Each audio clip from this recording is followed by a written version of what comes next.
இன்ஃபோர்நெட்டின் சமூக பார்வை. திருவண்ணாமலை அண்ணாமலையார் கோயில் கார்த்திகை தீப திருவிழால ஒரு அங்கமா அண்ணாமலையார் கோயிலுக்கு பரணி தீபமும் மாலை 6 மணிக்கு மகாதீபமும் ஏற்றுவாங்க. ஆயிரக்கணக்கான பக்தர்கள் கிரிவலம் வந்துகிட்டு இருக்கக்கூடிய இந்த நிலையில பக்தர்களுக்கு என்னென்ன வசதிகள் செய்து தரப்பட்டிருக்கு அப்படின்னு பார்த்தா, யமலிங்கம் பக்கத்துல இருக்கக்கூடிய கழிப்பட வசதிக்கான ஒரு கட்டிடம் கட்டப்பட்டிருக்கு. அந்த கட்டிடம் கார்த்திகை திருநாளுக்கு முந்தைய நாள் தான் திறக்கப்பட்டிருக்கு. ஆனா அதுல தண்ணீர் சப்ளை எதுவுமே இல்ல. அதே மாதிரி குடிநீர் வசதி அப்படிங்கிறது 3 கிலோமீட்டருக்கு ஒரு இடத்துல தான் செய்யப்பட்டிருக்கு. கடந்த வருடத்தை விட இந்த வருடம் குடிநீர் வசதி அப்படிங்கிறது சுத்தமாவே இல்ல அப்படின்னு தான் சொல்லலாம். மேலும் அண்ணா நுழைவாயில் பக்கத்துல தற்காலிக பேருந்து நிலையம் அமைச்சிருக்கிறாங்க.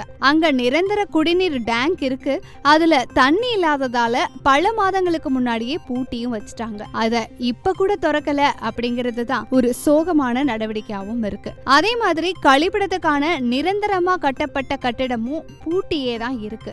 மாவட்டம் நிர்வாகம் சார்பில் கிரிவல பாதை முழுவதுமே மின் வசதி செய்து தரப்பட்டிருக்கு. இது ஒண்ணு மட்டும்தான் பாராட்டக்கூடிய விஷயமா இருக்கு. பொதுமக்கள் அதிகமா கூடக்கூடிய இடங்கள்ல சுகாதார வசதி முக்கியமா தேவை. அதை கூட செய்து தர முடியாத இந்த நிலைமை ரொம்பவே சோகத்துல மக்களை ஆழ்த்தி இருக்கு அப்படின்னே சொல்லலாம். சமூக நோக்கோடு நிறைய விஷயங்களை தெரிஞ்சுக்கலாம். சப்ஸ்கிரைப் பண்ணுங்க இன்ஃபோர்நெட்.